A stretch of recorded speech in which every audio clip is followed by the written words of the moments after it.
Hi, everyone. My name is Georgette Truan. The host for Relatives Fight CPS, and I also work for Attorney Vincent Davis. I'm going to be joined with Stacy. She's going to come in a few minutes. But I just wanted to start off the show by talking to relatives one on one. There is a lot of corruption in the system, and when CPS's goal is to turn you against your sons or daughters, and you as the grandparents or you as the auntie or you as the uncle, or the big sister or what have you, or cousins, you guys tend to believe that CPS is there to protect children, when in reality CPS became a $1 trillion a year entity by not protecting children. They became this huge humongous entity for destroying families and destroying children. So when you go against your daughter or your son, who are the parents, that's what CPS wants. Because once they divide the parents away from the relatives, from the family life, they're not going to have any support, whether it's mental support, financial support, um, any type of support they don't want the parents to have. So even if the parent has a job, for example, the parent has a job, and say they told the parent to do a drug test every day, and the parent says, I have work, I have to go to work from this time to this time. Guess what they're going to do? They're going to make the drug testing to be the exact time the parents had to be at work. The reason they do that is because they want them to lose their jobs. Once they lose their jobs, they're going to be financially drained. And a parent during times like this is crisis, because they're making excuses that they're taking children because parents do drugs. Example, most of the time the parents are not doing drugs at all. The other times the parents are smoking marijuana, and say that the marijuana is legal at that state, in that state. It doesn't matter. They're going to make it look like it's narcotic drugs. They're going to make your sons or daughter go to do drug testing every day. They're going to force them to go to rehab when it's not necessary. The kids are not neglected. The kids are not abused. The kids are doing great at school. The kids are healthy. The kids love their parents. But what they're going to do is they're going to make sure that kids don't love their parents. They're going to make sure that you are not providing any support whatsoever for these parents. So, grandparents, I'm asking you from the depth of my heart, do not give ear to CPS. Do not believe them. Do not believe what they have to say about your kids. And oftentimes they will say, for example, the child said. Well, what proof do you have that the child actually said that? Children don't really discuss things like that. They don't say things. First of all, if the child is not abused, what possibly can the child say? If the child is abused, we're going to see marks on their bodies. We're going to see burns on their bodies. We're going to see them bones hanging out of like almost their skin. They're like bones. Pediatrician is not going to say anything nice about the parent. Example. So CPS will take healthy children, put them in an adoptive home, and make money off of them. I kid you not. This is true story. This is happening everywhere in the United States of America. And parents, like, I got a call from a parent today. God bless her. She's so sweet. I'm not going to say her name, but most likely she might be watching. But she said to me, I'm not going to let them take my kids. And the reason for that, let me tell you. She said to me, first of all, hi, Stacy. Hi, How are Lucy. you? I'm good. I'm at work today, so I just took my break here to come on and join you for a little bit. Thank you. I'll let you talk after this one. But um, she said that the I actually said she sent me a screenshot of why they opened the case on her. The reason they opened a case on her is because she wouldn't open the door for the social worker. And another reason they put in the report that somebody made a call saying that they haven't seen her car move all week long. She works night shift. She sleeps during the day. So she rests during the day and works night shift. So that person, whoever called, how would they possibly know she went to work at midnight? Are they sitting in front of their door or window 24/7? Because this makes no sense. So I asked her, I said, do you get food stamps and cash aid? She said yes. Guess what? What I'm telling you guys, CPS or DCFS, whatever you want to call them, they're next to each other with DPSS. So DPSS, where you go collect on what do you call it? Food stamps, cash aid, and WIC, I guess they call it. And then you also get Medi-Cal. So when she has babies in her care, of course she's going to let the system know, hey, I just had a baby and I need more, so they can provide her with more money because they make you report any new changes in your household, right? So you're reporting it, then they take the information, CPS is aware of it, they'll make a call, anonymous call, because they're already monitoring your home before you knew it. They know when you're leaving, they know when you're staying, and they know when you come in before a case is even opened. You guys have to understand that relatives is important at this time, more so than ever, because your sons and daughters, they're left to die slowly without their children, to die slowly. So keep that in mind, please, before you believe what CPS says about your kids. Stacy, take it from here, baby, because I know you're on break. So I'll actually add to that because I'm a physician assistant, so I'm on break right now. But when I work the night shift, we get targeted too when we're driving home from work. It's automatically assumed we must be driving under the influence or something, so we get pulled over without cause all the time. And so I always tell people, I used to think that those vanity plates that say MD or PA or RN were outrageous, but now, because that happens, I think, it's a good idea to get those if you're a healthcare provider, because they'll take a little something and make it in, make a little mountain into a molehill if you get pulled over, like God forbid you have like vitamin D pills or something in your car. They'll make that into a drug until proven otherwise. And all these charges that will stem when you were innocently driving home from work. So I don't have them. I'm not even speaking from my own do as I say, don't do as I do. But if you work in the healthcare profession or anything where you work at nighttime and you can identify that you're somebody that's driving to and from work at nighttime, as opposed to coming home from a bar, I actually encourage it because of that reason. It's terrible. And I've heard stories, not to me personally, thank God, but I've heard stories of people getting their kids taken away because they're driving home from work and they saw some substance in the car. And like I said, they'll call it a drug until proven otherwise. They don't have anything to test the medications at the scene, so that's what they do to people.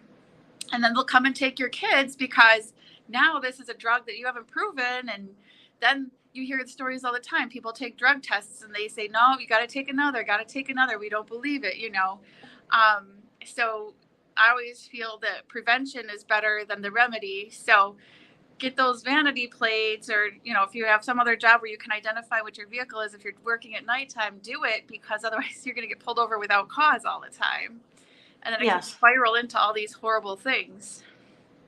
It does happen. And also people don't understand, and relatives, especially relatives, don't understand, or they fail to even process what I'm saying right now. And The reason you're failing understanding is because you're good people, and good people automatically thinks the system works. Good You know, people automatically think that the system is there to protect children and family life yeah, and to I've reunify. I've been in this arena for long enough now that some of the people I've helped, their relationships have morphed. And the first person that I ever helped with court advocacy and so forth, um, I've asked her to come on the show, in fact, because I want her to be that sound of reason where, you know what, you can work things out with your ex or your family and stick together and avoid the system. So their divorce was very, very, very contentious, very contentious. And the CPS was called, and of course, the courts was telling her, well, you moved 1 mile out of the school district, so you have to put your house back up for sale if you want to see your kids, and blah, blah, blah. And that's really just to open up the money flow, making them sell their house. It Right. wasn't because it was in the interest of children. Right. So their divorce was very contentious. And unfortunately, after their divorce, they experienced a really horrific trauma. Everyone ended up being pretty much okay, but their son ended up getting shot like 5 times. And he was standing next to a girl who did die, but he survived. But that trauma made the parents have to communicate. And now they get together very well and they communicate very well for the children. So I just want people to know that sometimes when you think things are so horrible, you couldn't ever communicate and work things out. Yes, a lot of times you can when you thought you couldn't, and you should, because it's so bad. When you involve the system these days, it's counterproductive and it works opposite the way it's supposed to work, or we think it's supposed to work, I should say. So everything Miss G is saying is right. It's from experience. You reach out for help, but they actually target you because now they see that you're poor and you're vulnerable. They'll go after your kids. You're arguing with your spouse. They'll come in. If there isn't anything, they'll manufacture something and take your kids, all for money. So, really, like Miss G is trying to stress in almost every show, she's always saying, family is so important. Family is so important. It is. If you can work it out in your family, you should. I agree. And oftentimes people say, friends can be like family too. But, you know, I put friends into the category of family when they prove themselves to me. I used to put them in the category of family before they prove themselves to me. I just love people in general. I mean, Stacy and I clicked right away. She's family, really, but she proved herself to me. She literally became, she proved herself. So I used to just put people there before proving anything, right? But when you have family and you're backstabbing your own family, then you're not even worthy to be in the friend category. Does that make sense? I don't believe in friends. I don't believe in that. I mean, certainly, Miss G, I do want to make the point, if somebody's like stabbing you or, violently beating you, I'm not saying to avoid police at that point. Yeah. But, if it's that somebody pushed you and you didn't even fall and it wasn't that aggressive or something, don't go calling the police because you're inviting more trouble instead of getting what you think you want. You have to be physically hurt in a way where you're bleeding to death and to call the police. Am I right? Even when you're bleeding to death, they're going to ask you, can you get up? They're going to ask you so many questions. By the time they're done, if you're hiding from somebody in your home who's trying to kill you, they would find you by now. Like literally, there are people that die calling 911 because they're asking them so many questions instead of just bringing the police there. Especially when a woman says, I've been shot, right? I can't talk. They're in the house. I've been shot. Why would you keep asking her so many questions, right? So they do the same thing when you call in. But when you call in for a domestic violence, their asses will be right there immediately. I kid you not. I'm not asking you to give it a test try, but it's proven, it's true, it's proven that they will go to your house once you mention you have children, and it's a domestic violence, they will go there faster than if you were bleeding to death. At least in LA. So I mean, it's that's the same. It's the same. Regardless where you live in the United States, it's the same problem. It's the Title IV federal funding that incentivizes all this kids for cash. So it really doesn't matter if you live in LA or anywhere else. They're all on the prowl for kids for money. true, but I can't speak for other states, Stacy, because I don't know how it works over there. But you do. You're in New York.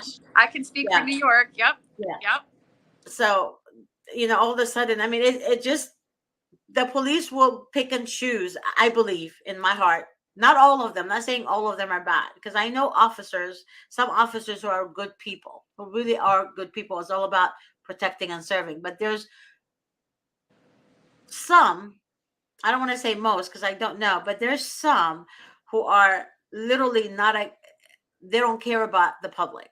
All they care about is pleasing someone, because that entity is going to help them get to where they want to be, whether they want to be promoted somewhere. But it's hard, Miss G. It's all about what they can do for you in order for you to do for them. It's hard because, believe me, I love good cops too, but it's hard to find them because not only are you talking about bad cops, but when a good cop knows about bad cops and they don't do anything, that makes them bad too. So what are we left with? How many? Yeah, true. I know. I'm texting Juan right now. I mean, I'm sending a message to Juan because he said he needs help. The only thing that I'm going to emphasize to you guys again is that when your case is brand new and it's open, please call an attorney immediately. The lady that I was talking to today, another lady I was talking to today, she called a criminal attorney. The criminal attorney gave her wrong advice, completely wrong advice, and so steered her away to someone else. And that someone else destroyed her case, meaning she lost her child after 6 months. There was no due process. I'm sorry, go ahead, Stacey. A lot of attorneys will actually just throw your case because, please, Ms. G, tell me what criminal attorney doesn't know about due process. Of course they know about due process. They even get a special name. Criminal attorneys get a special name for violation of due process with their Brady rights and everything. But tell me how a Brady violation in a criminal case is any different than a CPS case. But criminal cases have that special Brady violation that CPS cases can't have. We just have to call it due process, right? And what punishment is worse than having your kids taken away? Is jail worse? I don't think so. So don't tell me a criminal attorney doesn't know about due process. Right. And they do. I think, so a lot of attorneys will throw their client's case. So again, if you're in trouble with CPS, I'd be calling Mr. Davis because he specializes in CPS, has a strong reputation, where a lot of other attorneys will throw your case on you and throw you under the bus and take your money. And that's true. Okay, so Juan wrote, I got my kids back. The case are been, I guess he meant to say the case is dismissed for 2 of my kiddos on October 18th and my third one on the 20th of November. Why are they waiting on the third? Wait, we're in October, right? Yeah. So why are they waiting until the 20th of November on the third one? Is the third one a baby? Is the third one the youngest one?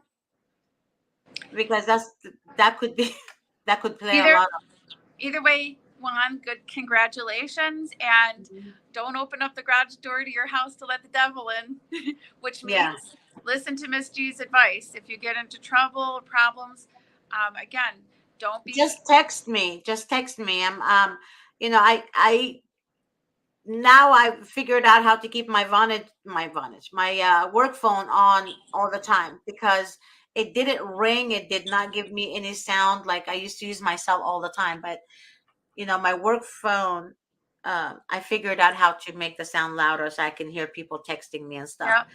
Yeah, so that way you can text me. Yes, 18 months. See, I was right. I was right. I'm not trying to be right. I wish I wasn't right, Juan. But what they do is they know that the baby is not going to come back to you because that baby is already in an adoptive foster home. Because if they give you two kids, the other one should follow at the same speed. So it should not wait until November, sweetheart. No, they're not doing that. In November, what they're going to do is they're going to slam you with another new charge that or you didn't do. or we call it move the goalpost. Like you have to do this or that, and then you're going to do Yeah, it, and then they're still going to move the goalpost further away, and you won't get your kid to meet those goals because they'll keep changing the post. exactly. So please, I'm begging you. I'm begging you. I'm on my freaking knees. Do not think that they're trying to get you your 18 months back. 18 months old baby back. They're not. They're not, Juan. There's so many people, so many parents who lose their youngest ones 100% of the time to adoption, and they end up getting the adult kids back. Nobody wants to adopt them. You have to understand that when a foster home is an adoptive home, they already tell the social worker their preferences. Their preferences. And You know they what and that they, means? they go and they tell the families that we'll get the child for you. Mm-hmm. Yes. Yes. Remember that. I'm telling you, these people are after the young kids. Only young because it's the cheapest way to adopt a child. They don't need to have money in their bank account. That's And the cheapest way to adopt. the demand is higher too. Yes, it is. The demand is higher and they can easily be manipulated. They Yes. can easily be manipulated to the point where they don't think they have mommy and daddy. They don't So know who mommy and daddy is. Yeah. so listen to Miss G, and like I said, don't be calling the police for little squabbly things. Don't be, um, you know, don't be looking for money from the system if you can avoid it, and use your family for child care and people that you trust with your child, and work on this situation with the 18-month-old because be ready to fight. Yes, be ready to fight. Don't I'm not don't joking. trust. Don't Don't trust. trust. And yes, somebody asked a question. Look at this. Innocent until proven guilty said they get money for taking your child. Answer that. 100%. 100%. Title IV federal funding. Look up CAPTA, Child Abuse Prevention Treatment Act. Look up Title IV federal funding. Mhm. And I know even for enforcing child support, I think I read something, they get $2 for every $3 garnished from child support. And they get bonuses for doing adoptions and placing kids for adoption. Money, money, money, cash for kids. Yeah, but Title IV, I forgot to ask you this before. When you read about it, in like in LA County, in California rather, they take more money though. See, the thing about it is with child support and foster homes, they get more money than other states. Like a foster home here, no, it's true. I've seen No, it. no, I'm not discrediting you. I'm saying it's a Oh, shame. yeah. But a foster home here gets per child 15 to 1850 per child a month. Yeah. And then if they have disabilities or anything, they get more. They get 2800.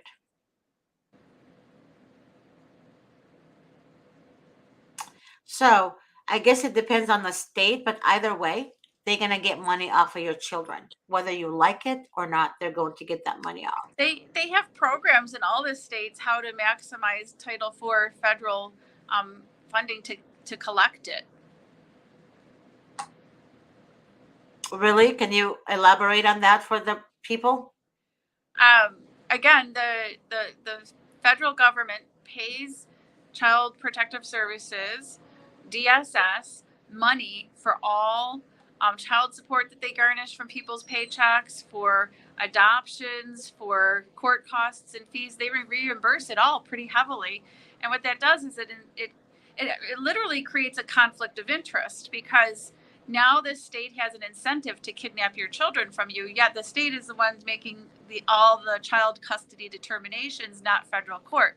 So it kind of even makes a conflict of interest, um, which should really waive their right if they collect Title IV federal funding. The states really shouldn't even be opining on custody or access, because now Right. they're incentivized to take kids away or Mhm. to maximize how much they collect from child support garnishment, how many adoptions they place, how often they put kids into care of strangers in foster care.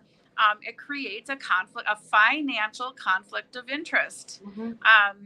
And really, this should be abolished because it's a conflict of interest. And so states shouldn't even be allowed to make custody determinations, but there's no way we're taking that away, but it's what it is. The reunification stage that they keep telling you guys or feeding your heads with is not going to happen. Reunification does not exist in the Department of Children and Family Services. I'm telling you this again. When I talk to you guys, it's not a conspiracy theory, whatever you want to call it. It's not. I actually do my research. I talk to people who worked for the department at one point, or people that resigned from the department. They show me text messages. They would take pictures of text messages they get from their supervisors or from other social workers or whatever. I've seen it. I read them. I researched, and so does Stacy. Stacy still finds enough time with her busy schedule being a nurse to help others. I'm not saying she never asked for recognition. I'm saying this because her and we don't just talk out of our butts. We actually do the research. So when we advise you guys, or when I advise you guys, is because I know what's behind there. When I told you, Juan, earlier, well, how old is your child? It has to be the youngest one involved. You told me 18 months. I didn't know that, but I already know what they do. I already know what they're up to. I know the departments in Monterey Park. I know Department 411. I know Department 407. I know other states. I have people helping me in other states as well, in all the juvenile dependency courts. So what I'm trying to tell you, especially Department 407 in Monterey Park Courthouse in LA County, that judge is corrupt and she should never be sitting on that bench. And I know that for a fact. For a fact. That woman should never be sitting on that bench. So what I'm trying to tell you, women who are judges in juvenile dependency courts, something is wrong with these people. They're not normal. None of them are normal. Miss G, I Go think from my experience, and this is just my opinion, but I have this because I've been involved enough now to have this sense. I almost feel like when people write complaints about judges and submit it to the commission for review, I almost feel like judges are really reviewed by how much money they garnish for the state, how much they bring in, and not reviewed by their conduct or how many appeals that have been vacated against their decisions and orders. I really, and not anything to do with their ethical, abilities. I really feel that when you write a complaint about a judge, the first thing they look at is how much did that judge make for the state, his employer or her employer. And so you see these judges on the bench that are with egregious conduct. I did an interview on the show when I was doing How to Fight CPS and Win, the New York edition, where a judge gave temporary custody to a stranger pedophile. She knew he was a pedophile, and so did CPS. And the kids were in the custody of a stranger pedophile who he took the kids when the mother died. He used her death as an opportunity to seize back his victims. And the natural father wanted to come and get his kids. And the judge said, no, you're only allowed to have phone calls 1 day a week. And she knew this guy was a pedophile because she was the one that entered the restraining order in the past on this guy. And so it was through court watching that the judge gave custody back to the rightful natural father, who has no history of any problems. He was a truck driver, gets DOT exams, gets drug tested regularly because of his profession, no history of arrest, no history of child abuse, but she was demanding custody with the pedophile. And the reason she was doing this is because the pedophile was appearing in court with an influential councilman who operates one of the largest nonprofit organizations in Erie County, New York. And so we have that family's testimony on how to fight CPS and win the New York editions in the archives, that we witnessed the judge doing this through court watching. And then when I thought, because of court watching, that the natural father got custody, I thought everything was done. No, the family called me after court. The judge only wrote temporary custody to the natural father. So we had to go back and court watch some more till he got custody of his kids. That happened in New York State. You see these horrible, horrible judges on the stand behind the bench because they're not evaluated by their ethical adjudication or how their orders are upheld. They're viewed, in my opinion, by how much money they bring in with Title IV federal funding to the state. And also, a lot of you guys don't understand, or were not aware, which I became aware recently, is that what they do is they, for example, a corrupt judge from juvenile courthouse can easily get promoted in a way where she or he, mostly she, supervise the whole entire family court.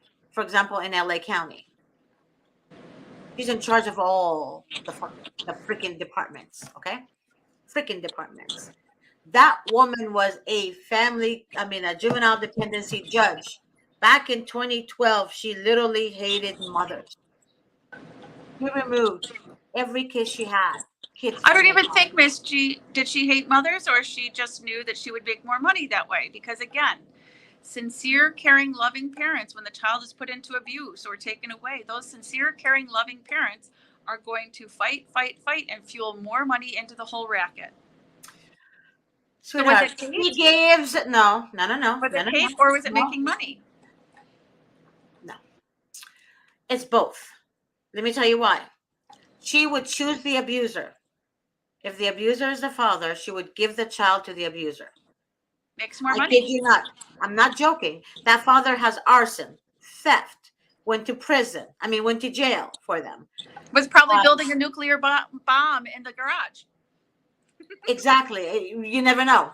But again, the father has a domestic violence record against them. Mother is clean, completely clean, nothing, nothing, nothing at all. And they still give the father the child. So, with that being said, that is hating on the mother. Because oftentimes a woman cries out for help because of a domestic violence. Who in the hell knows who are they going to marry? A narcissist? No one knows who's they going to marry. A narcissist is so clever.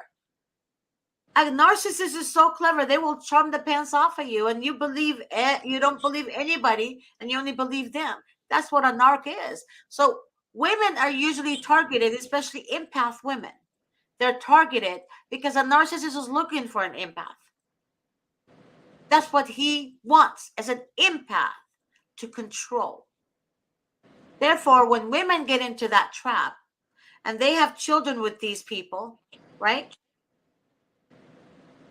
And they cry out for help, why would you take the woman's child away from her? Why, if she's protecting their children and herself, why would you give the child or the children back to the abuser when in fact this man abused her?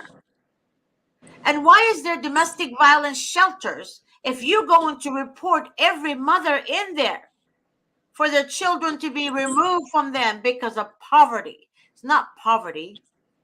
And children should never be removed because of poverty. Go ahead, Stacy. Nope, they just want the money. This is all a racket for money, and kids are money to them. They see dollar signs. We see our babies, they see dollar signs. They see more money coming in, and the money that's going out is to help the foster homes. But that money, that Title IV funding should be to help the parent. If a parent cannot afford living because he or she lost their job, the Family First Act of 2018, that's not the full title of it, but it's essentially the Family First Act of 2018. The reason that legislation was created is because research shows children do better in the care of their family. Family is defined, at least in New York State, by kinship laws, is anyone that's even a close friend of the family is considered a kinship member that can get custody of a child when the natural parents can't, or a godparent, even, at least in New York State. But that legislation was enacted because research shows kids do better in their family. But CPS always wants to put kids into the care of strangers, and they'll do everything they can to usurp any family member, point fingers at a family member, and put them into the care, quote unquote, care of a worse foster family than any family member or friend because they get more money. Nancy Schaefer said it perfectly. I remember when I was watching her videos years ago. I remember when I did my show by myself, I talked about Nancy Schaefer a lot. I think I mentioned her like almost every show for like years, okay? And she said it perfectly. She said the state is so used to the money coming in that they decided not to do anything about it. They know about the corruption, but they like that money coming in. They like it. They They do. love it. They love it. But for her honesty and her love for people, she lost her seat on the Senate.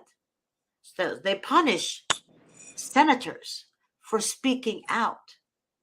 That's why oftentimes when you watch the news, you see the senator was like, he knows the corruption is going on, but he's like, you're like, huh, what? It's like you don't even hear them. It's like they're blinded. They make you think they don't know anything about it. They know everything about it, but they're afraid to speak because they're going to lose their seat Well, Miss G, or their life, like Nancy they did. love to pretend everything was by accident or improper training, or they just didn't know, because that's the golden ticket to make sure that they're not held accountable. This is not. I disagree. It is willful, knowing, and deliberate trafficking of our children for money. They know what they're doing, but they make the appearance. They do everything they can to save face and make it look like, oh, it was an accident, I didn't know better. They know. It's no different than when you go to work. It's the same for you, Miss G. It's the same for me. If we're not bringing in dollars and cents that justify our job, that's the first thing that they look at. Actually, no. That's only because this is you're talking about sales. You're not in sales. You offer services. There's a big, huge difference. Now, when you get a telemarketing that's not closing, like I don't know, AT&T or whatever, then yes, that's that's different. You get it now? But you're a nurse. You offer services. You help people, right? We help people by offering services. What is that buzzing going on over there? Is somebody making coffee or cappuccino or frappuccino or something over there? You're in the break room, right, Stacy? I can't hear you. I'm on my break, so I stayed over here. But it's still, at the end of the day, businesses have to thrive. If you're not bringing in money to sustain the business, then then the business is no more. So dollars and cents is very important, and they do look at this at no matter what job you're working at when it's a corporation. And our United States is a corporation. Our states, they're all functioning as businesses. So when they're looking at kids, they're looking at the dollars and cents. When they're looking at a judge who is an employee of the state, they're looking at dollars and cents. In one light, even in medicine, you have to look at dollars and cents, even though you don't want to. You want to look at how you care for people, but if you're not paying attention, then there's no hospital anymore. Right. Innocent till proven guilty said, I bet CPS won't like what you say. And? I mean, and? It doesn't matter. Innocent until proven guilty. They went on saying, I cannot hear the lady on the right. You're right. She's a nurse, and she was talking to us from her break time, from her break room. So I think the connection is bad, but she can't be on the show for a long time because she has to go back to work. But um, going back to you, innocent till proven guilty. Yes, I You bet right. Oh Lord. From 1509 Wait. 238. So you're right. Yes, they they hear what I say, what anybody says on these shows that we have, but I don't really care. And the reason being is because they're not God. They're not my God. So with that being said, God honors the truth. Only God controls my destiny. Okay? I don't fear them, and we shouldn't fear them. Remember, demons are more afraid of you than you are of them. Um, Diana, hi Diana. Hi, I need to send a hello to my gal. Um, look who's underdog. Love you. So good to see you. Diana said, Miss G, could I please get your email? I have bad service too. I am in an area with bad service. I need your help badly. I am going to walk on railroad tracks soon. I don't know how much more I can take it. Please do not hurt yourself, Diana. Believe me, your kids need you. Um, I'm gonna send my email address for everyone right here for you to see. VincentWDavis.com. Okay, so here's my email address. Here it is. And you can text me. Sorry, you can email me or you can text me at uh,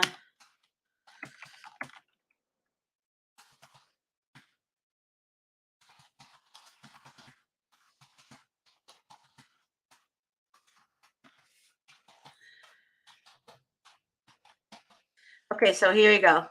So you can call me and or text me at this number, which is also my work number. Okay, right here. And you can email me as well, but please, when you text me or email me, please indicate your full name so that way I know who I'm speaking with. Okay, so I can also save you. I want to start saving people on my work phone so I can have them ready, so when you guys do call me or text me, I know who is trying to get a hold of me. I think that's the best thing to do. Again, if you have a parent, if there's grandparents out there or a mother or father that doesn't believe you and they believe CPS, please have them call me. I'm begging you, have them call me and I will break it down to them. Because see, we've been silent for too long and we've been dancing with the devil for too long. I don't know if you guys want to continue dancing with the devil. I don't. I seriously don't. Because and that's they keep calling me at the work number. Here we go. So let me turn it off for now. But again, if you do have parents who don't, let me just shut it off, you guys. I'm so sorry. If you do have parents that don't believe you and they tend to believe CPS, have them call me. I will explain it to them. And oftentimes, social workers pretend to be CPS victims. One of them could be watching right now, pretending to be a CPS victim, and they're sending messages about children and all that. Be careful who you entertain. Don't be afraid of them. The only fear they have is to be exposed. Remember that. They don't want to be exposed. Because if they're exposed, guess what? They're going to have issues. Big issues. Because now people know, and everywhere in the world, and they don't want anyone to know. They don't want anyone to know what they're doing. So they're keeping on the hush hush. They want everybody to be silent. They're keeping you afraid. You should never be afraid. And again, relatives, please attend to your children and your grandchildren. Fight for them. Help them. Help them. And the first thing a relative needs to do is be in court with you, because the children should belong to family. Meaning, CPS will not place your child with family members because they get their incentives, their funding from the federal court when they're placed in a foster home. So we need to expose them. We need to stand up for one another. I personally stand up for people who are legit, people who actually are legit. I'm being honest. Not people who are just playing games, in and out of, well, I don't know if I want to keep my kid or not. I mean, I get people like that all the time. They change their mind. I don't want my kid. I don't want my kid. Just take them. And then once that happens, to me, I just look at them. So you don't want me to help you? No, I don't want my kid. What can I possibly do after that? Nothing. So I will help people who actually need the help. I don't have a problem with that whatsoever. But if you're a social worker and you're pretending to be a parent and you're calling me trying to figure out who those two gals are that resigned from the department, it's going to be very tough for you. So don't even try it. Okay? In life, you can be naive and gullible, but once you learn your lesson, you can sniff BS when it's 3 miles away from you. Okay? So if you're a social worker pretending to be a parent struggling with CPS, remember, I can sniff you. Yeah, it's true. Innocent until proven guilty. They pretend. Okay. Anyways, we're coming to the end of the show, you guys. If you have any questions, if you need help, please contact me at the work number 626-631-8901. That number, you can text me or call me. If you call me, leave me a voicemail message. If I don't answer, that means I'm on the phone or I'm not available to answer. After this show, I'm done. I'm going to the dentist because I have issues with my root canals. So anyways, I'm not going to answer the phone until I'm done. And probably I won't for a while. Tomorrow maybe. But if you need to text me, I'll be able to answer text messages. Okay? Not when I'm sitting on the chair, but after. And also another point I want to make out before I leave the show right now.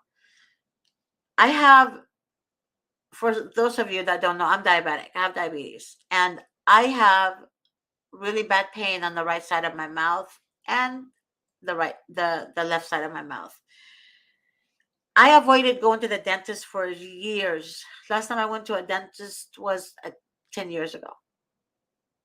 And the reason for that is because I hate needles. And that, I'm not talking about little tiny needle. I'm talking about this kind of needle, like it's painful. So I faint from needles. Like needles, I faint. I look at a needle, I'm done. I'm done. Just literally fall.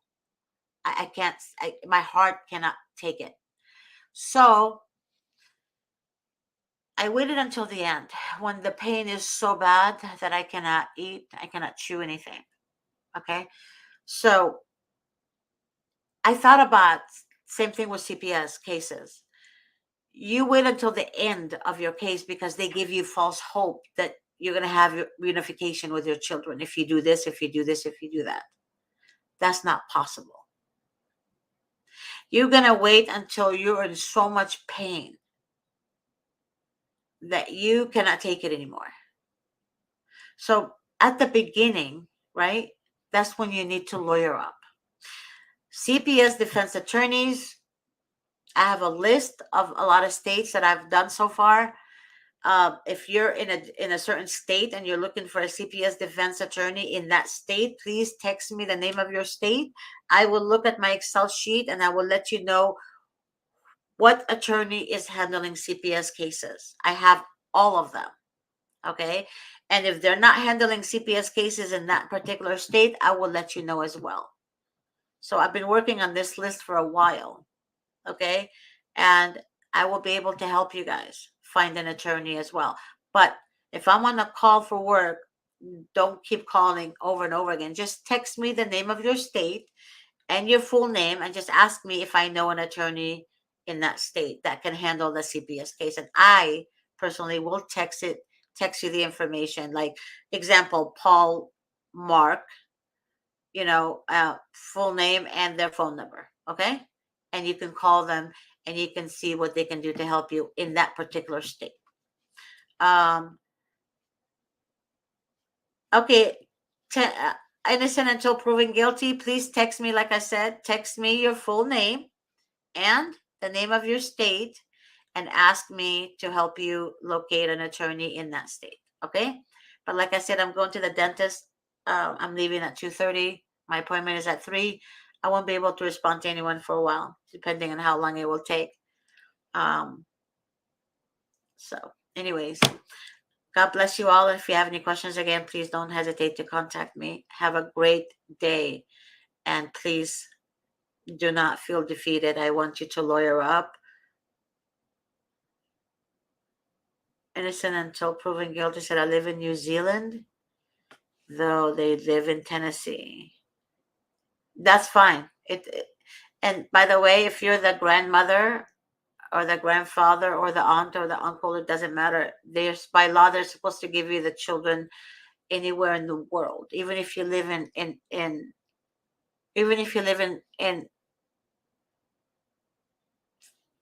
Zimbabwe, for example.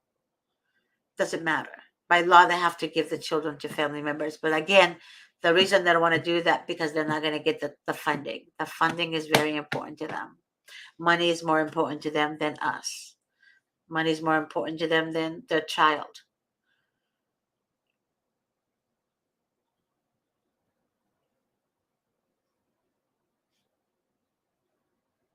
Okay, so you're not related to the children, but you're following their case? Yeah, I don't have a different number. That's the only number I have. All right, guys, I gotta go. God bless you all. I hope to see you guys tonight at 7:00. Hopefully, I'll be able to do the show with Attorney Davis. 7 p.m. Pacific Standard Time. Fight CPS and Win with Attorney Vincent Davis. All right. God bless you all. Bye bye.